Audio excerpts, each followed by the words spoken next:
नमस्कार, मी केदार घाटगे. बी न्यूजच्या ग्रामीण वार्तापत्रामध्ये आपलं स्वागत. पाहूयात आठवडाभरातील काही घडामोडी. राज्यात 13 आणि 14 ऑक्टोबर रोजी ग्रामपंचायतींच्या सदस्यपदासह थेट सरपंच पदाच्या निवडणुका होत आहेत. त्या दिवशी संपूर्ण महाराष्ट्रातील बौद्ध अनुयायी हे धम्मचक्र प्रवर्तन दिनानिमित्त विश्वरत्न डॉक्टर बाबासाहेब आंबेडकरांना अभिवादन करण्यासाठी नागपूर आणि मुंबईतल्या चैत्यभूमी इथं जमतात. त्यामुळे त्यांना मतदानापासून वंचित राहावं लागू नये यासाठी निवडणुका पुढे ढकलाव्यात या मागणीसाठी भारतीय दलित महासंघानं पन्हाळा तालुक्यातील बोरपाडळे इथं रास्ता रोको आंदोलन केलं. राज्यात 12 ते 14 ऑक्टोबर या कालावधीत बौद्ध अनुयायी हे धम्मचक्र प्रवर्तन दिनानिमित्त विश्वरत्न डॉक्टर बाबासाहेब आंबेडकरांना अभिवादन करण्यासाठी दीक्षाभूमी नागपूर आणि चैत्यभूमी मुंबई या ठिकाणी जाणार आहेत. 14 ऑक्टोबर हा दिवस संपूर्ण देशात धम्मचक्र प्रवर्तन दिन म्हणून मोठ्या उत्साहात साजरा केला जातो. त्यामुळे मोठ्या प्रमाणावर अनुयायांना मतदानापासून वंचित राहावं लागणार असल्यानं या निवडणुका पुढे ढकलाव्यात अशी मागणी भारतीय दलित महासंघानं केली आहे. या मागणीसाठी कोल्हापूर ते रत्नागिरी रोडवरील बोरपाडळे इथं रास्ता रोको करण्यात आला. यावेळी श्रीकांत कांबळे, अनिरुद्ध कांबळे, अमर काळे, आदिनाथ रणभिसे, दयानंद कांबळे, अमोल कांबळे यांच्यासह कार्यकर्ते उपस्थित होते. कुंभी कासारी सहकारी साखर कारखान्याच्या शेअर्स रकमेत वाढ करण्याचा ठराव गेल्या वर्षीच्या वार्षिक सर्वसाधारण सभेत मंजूर करण्यात आला. त्यामुळे शेअर्सच्या वाढीव रकमेची पूर्तता करण्यासाठी सभासदांनी येत्या हंगामात जास्तीत जास्त ऊसपुरवठा करावा असं आवाहन कारखान्याचे अध्यक्ष चंद्रदीप नरके यांनी पत्रकार बैठकीच्या माध्यमातून केलं आहे. करवीर तालुक्यातील कुळित्रे इथल्या कुंभी कासारी सहकारी साखर कारखान्याच्या सभागृहात कारखान्याचे अध्यक्ष चंद्रदीप नरके, उपाध्यक्ष निवास वातकर यांची सर्व संचालकांसह पत्रकार परिषद झाली. यावेळी बोलताना शासनानं शेअर्स रक्कम वाढीसाठी काढलेला आदेश वार्षिक सर्वसाधारण सभेत बहुमतानं मंजूर झाल्यानंतर तो साखर सहसंचालक कार्यालयाकडे पाठवण्यात आला. त्या प्रस्तावाला सहसंचालकांनी मंजुरी दिली अशी माहिती नरके यांनी दिली. 10,000 दर्शनी मूल्य असणाऱ्या कारखान्याच्या शेअर्समध्ये 5,000 रुपयांची वाढ झाली आहे. मात्र अद्याप 11,360 सभासदांनी वाढीव रक्कम भरलेली नाही.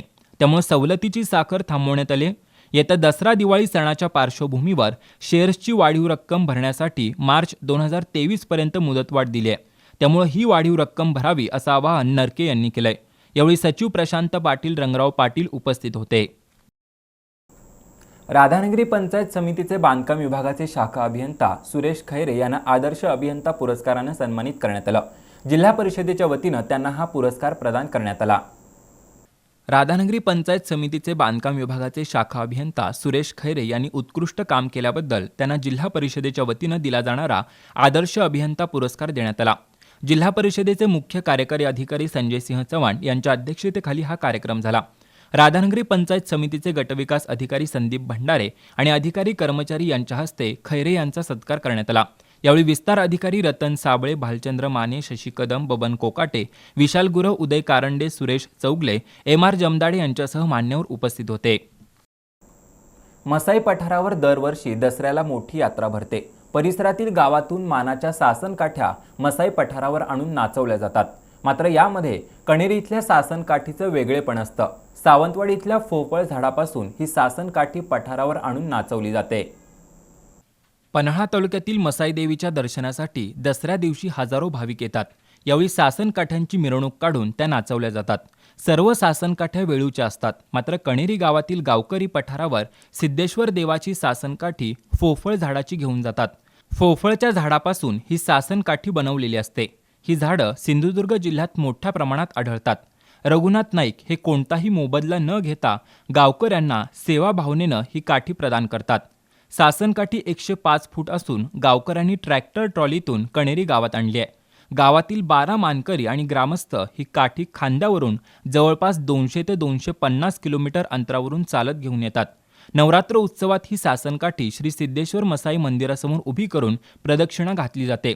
जागरा दिवशी रात्री 12 वाजता ही सासनकाठी कणेरी आणि वाडी वस्तीवरील भाविक मसाई पठारावर घेऊन येतात. वार्तापत्रामध्ये घेऊ एक छोटीशी विश्रांती.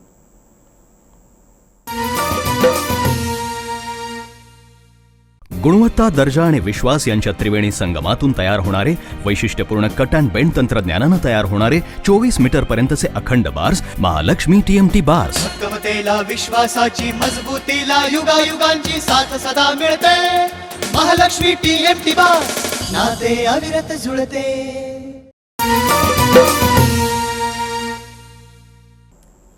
वार्तापत्राच्या या भागात आपलं स्वागत. शाहूवाडी तालुक्यातील विविध गावात ग्रामदेवतांच्या नवरात्रोत्सवाची तयारी सुरू आहे. मंदिरांची रंगरंगोटी, स्वच्छता, पूजा साहित्य आणि देवाचे अलंकार यांची स्वच्छता करण्यात येते आहे. राधानगरी तालुक्यात जागृत देवस्थान म्हणून ओळखल्या जाणाऱ्या श्री जुगाई देवी बरोबरच श्री धोपेश्वर विठलाई, श्री काळम्मादेवी मंदिरात शारदीय नवरात्रोत्सव साजरा करण्यात येतो. प्रत्येक गावातील मंदिरात ग्रामदेवताची 9 दिवस पूजा बांधली जाते. भाविकांकडून 9 दिवस नवरात्रोत्सवाचा उपवास केला जातो. दिवसभर सर्व मंदिरात विविध धार्मिक कार्यक्रम होत असल्यानं सर्वत्र धार्मिक आणि भक्तिमय वातावरण असतं. एकूणच सर्व ग्रामदेवतांच्या मंदिरातील नवरात्रोत्सवाची तयारी अंतिम टप्प्यात आली आहे. सैन्य भरतीसाठी युवकांना बळ मिळावं या उद्देशानं केरली इथल्या योद्धा अकॅडमीमध्ये व्याख्यान आयोजित करण्यात आलं होतं. यामध्ये निवृत्त सुभेदार RS पाटील यांनी विद्यार्थ्यांना मार्गदर्शन केलं. ग्रामीण भागातील युवकांचा सैन्य भरतीकडे ओढा वाढला असून मुली देखील यामध्ये पुढे आल्याचं दिसून येत आहे. यातून देशसेवेसाठी सरसावणाऱ्या युवकांना बळ देण्याची गरज असल्याचं प्रतिपादन निवृत्त सुभेदार RS पाटील यांनी केलं. केरलीतील योद्धा अकॅडमी इथं मार्गदर्शन शिबिरात ते बोलत होते. मानवाधिकार संघटनेचे राज्य उपाध्यक्ष डॉक्टर संजय डी पाटील यांनी सैन्य दलात जाऊन देशसेवा करणाऱ्या युवकांची देशाला आज गरज असल्याचं नमूद केलं. यावेळी 100 विद्यार्थ्यांना पोषण आहाराचं वाटप करण्यात आलं. यावेळी संजय जांभिलकर, महादेव पाटील, सचिन गवळी, धनाजी पाटील, दत्तात्रय चेचरे, अशोक पवार, वसंत साळोखे, बाबूराव सावंत उपस्थित होते. खतं, बी बियाणं आणि शेती अवजारांचा वाढलेला दर यामुळे शेतकरी अडचणीत सापडू लागलाय.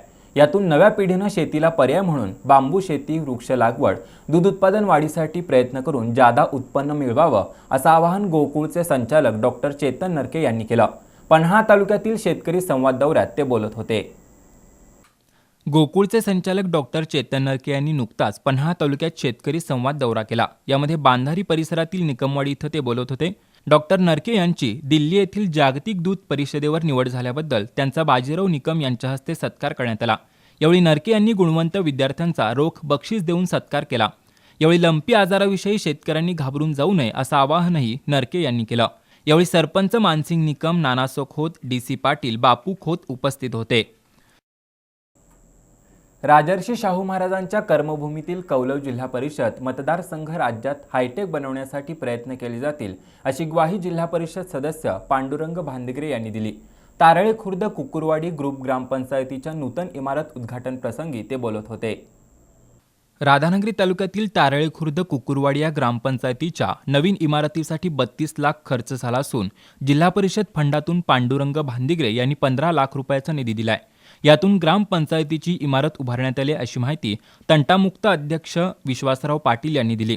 ग्रामपंचायतीला भरीव निधी दिल्याबद्दल जिल्हा परिषद सदस्य पांडुरंग भांदिगरे यांचा सत्कार सरपंच आनंदराव पाटील, उपसरपंच विद्या पाटील यांच्या हस्ते करण्यात आला.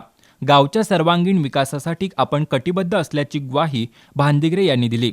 यावेळी प्राध्यापक DN पाटील, शिवाजी किल्लेदार, धनाजी चौगले, राजू वटकर यांची भाषणं झाली. कार्यक्रमाला नम्रता पाटील, शिवाजी डवर, दीपाली पाटील, सुमन ढवण यांच्यासह ग्रामपंचायत, विविध संस्थेचे पदाधिकारी आणि ग्रामस्थ उपस्थित होते. वार्तापत्रामध्ये घेऊ एक छोटीशी विश्रांती.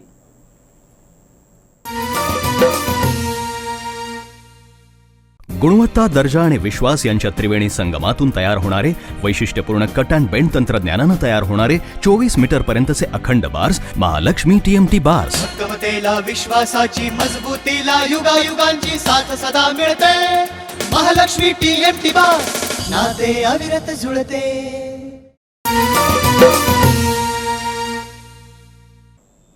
वार्तापत्राच्या या भागात आपलं स्वागत.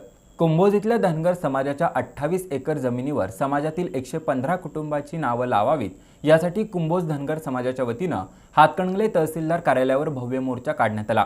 मोर्चाचं निवेदन तहसीलदार कल्पना ढवळे यांना देण्यात आलं. कुंभोज इथल्या धनगर समाजाच्या जमिनीच्या मालकी हक्कावरून धनगर समाजातील 2 गटातील वाद अनेक वर्षांपासून सुरू आहे. यामध्ये अनेक मंडळींनी तोडगा काढण्यासाठी प्रयत्न केलाय. धनगर समाजातील 115 कुटुंबांच्या मालकीची 28 एकर जमीन आहे. या जमिनीच्या 7-12 पत्रकी देखरेख देखभालीसाठी समाजातील प्रमुख 15 जणांनी नावं नोंदवल्यात. परंतु या मिळकतीवर 115 कुटुंब प्रमुखांची नावं नोंदवण्यात यावीत अशी मुख्य मागणी आहे. यासाठी 10 अधिकाऱ्यांकडे प्रतिज्ञापत्र सादर करण्यात आले, पण अजूनही त्यामध्ये तोडगा निघालेला नाही. त्यामुळे सचिव पुजारी यांनी आत्मदहनाचा इशारा दिला होता. या पार्श्वभूमीवर धनगर समाजाच्या वतीनं तहसीलदार कार्यालयावर मोर्चा काढण्यात आला। मोर्चामध्ये कोंडिवा शिवाप्पा भानुसे, दीपक यशवंत घोदे, आप्पासो पालखे, मारुती भानुसे, दादासो गावडे, मंगू पुजारी, पांडुरंग खोदे, पांडुरंग पुजारी, बेबीताई पुजारी, शांताबाई खोदे यांच्यासह समाजबांधव सहभागी झाले होते। राधानगरी तालुक्यात मातोश्री पाणंद विकास योजनेतून पहिल्या टप्प्यात 100 किलोमीटरहून अधिक पाणंद रस्ते मंजूर झालेत। या पाणंद रस्त्यांचे नियोजन ग्रामस्तरावर व्यवस्थित करावं अशी सूचना आमदार प्रकाश आबिटकर यांनी केली। राधानगरी इथं आढावा बैठकीत ते बोलत होते। राधानगरी इथं तालुक्यातील सर्व शासकीय विभागाचे अधिकारी आणि कर्मचारी यांची आढावा बैठक आमदार प्रकाश आबिटकर यांनी घेतली। ताडोबा अभयारण्यात डांबरी रस्ते होत असतील तर राधानगरीतील अभयारण्य असलेल्या गावात डांबरी रस्ते का होत नाहीत असा प्रश्न अमरेंद्र मिसाळ यांनी उपस्थित केला। महावितरण विभागाकडून खराब झालेले विद्युत पोल बदलणं गरजेचं आहे असं यावेळी सांगण्यात आलं। वन्यजीव विभागाकडून वन्य प्राण्यांनी केलेली पिकांची नुकसान भरपाई मिळवण्यासाठी दुप्पट खर्च येतो, तर भूमी अभिलेख कार्यालयातील प्रलंबित कामकाजाचा पाढा वाचला। याबाबत आवश्यक त्या सुधारणा करण्याच्या सूचना दिल्या। बैठकीला प्रांताधिकारी सुशांत बनसोडे, तहसीलदार मीना निंबाळकर, गटविकास अधिकारी संदीप भंडारी, पोलीस निरीक्षक आप्पासाहेब कोळी यांच्यासह सर्व खातेप्रमुख उपस्थित होते। पीपल्स रिपब्लिकन पक्षाच्या जिल्हास्तरीय कामकाजात पक्षाबाहेरील व्यक्तींची ढवळाढवळ सुरू असल्याबद्दल कार्यकर्ता मेळाव्यात तीव्र नाराजी व्यक्त करण्यात आली। संबंधित व्यक्तीनं संघटनेत फूट पाडण्याचा प्रयत्न केल्यास धडा शिकवण्यात येईल असा इशारा कार्यकर्ता मेळाव्यात देण्यात आला। पीपल्स रिपब्लिकन पार्टीचा कार्यकर्ता मेळावा कोल्हापुरात पार पडला। गाव तिथं पक्षाची शाखा सुरू करण्याचा निर्धार जिल्हाध्यक्ष जी.डी. भास्कर यांनी व्यक्त केला। आगामी सर्व निवडणुका स्वबळावर लढण्याचा निर्णय बैठकीत घेण्यात आला। पक्षामध्ये अन्य व्यक्तींची ढवळाढवळ सुरू असल्याची तक्रार अनेकांनी मांडली। पक्षात फूट पाडण्याचा प्रयत्न खपवून घेतला जाणार नाही असा इशारा यावेळी देण्यात आला। पक्षाचे राष्ट्रीय अध्यक्ष जोगेंद्र कवाडे यांच्या नागरी सत्काराचा कार्यक्रम अनिल म्हमाणे यांनी हायजॅक केल्याचा आरोपही कार्यकर्त्यांनी केला। यावेळी विद्याधर कांबळे, सोमनाथ घोडेराव, रमेश पाचगावकर, सुरेश सावर्डेकर उपस्थित होते। महिलांचं सक्षमीकरण करून त्यांच्या कलागुणांना वाव देण्यासाठी राजमाता जिजाऊ महिला समिती आणि राजे फाउंडेशन कटिबद्ध आहे असं प्रतिपादन राजमाता जिजाऊ महिला समितीच्या कार्याध्यक्षा नवोदिता घाटगे यांनी केलं। जिम्मा फुगडी स्पर्धेच्या उद्घाटन प्रसंगी त्या बोलत होत्या। राजमाता जिजाऊ महिला समितीच्या माध्यमातून आणि सुहासिनी देवी घाटगे यांच्या मार्गदर्शनाखाली संस्थेच्या वतीनं विविध उपक्रम राबवले जात असल्याचं नवोदिता घाटगे यांनी सांगितलं। आरोग्य प्रशिक्षण, उद्योग, व्यवसाय, दिवाळी बाजार, योगा प्रशिक्षण, प्रबोधनपर व्याख्यान आदींचा समावेश असल्याचं त्यांनी नमूद केलं। जिम्मा फुगडी स्पर्धेच्या माध्यमातून पारंपरिक खेळ आणि गौरी गीतांचा ठेवा जपलाय। राजमाता जिजाऊ महिला समिती सातत्यानं महिला सबलीकरणासाठी विविध उपक्रम राबवते। ही खरोखरच कौतुकास्पद बाब असल्याचं समरजित सिंह घाटगे यांनी सांगितलं। यावेळी विजय निंबाळकर, लक्ष्मी सावंत, सुधा कदम, शीतल घाटगे, माणिक माळी, शोभा पाटील प्रमुख उपस्थित होत्या। यावेळी उखाणे, जात्यावरील ओव्या, पारंपरिक वेशभूषा स्पर्धा उत्साहात पार पडल्या। याबरोबरच हे वार्तापत्र इथंच संपलं। नमस्कार।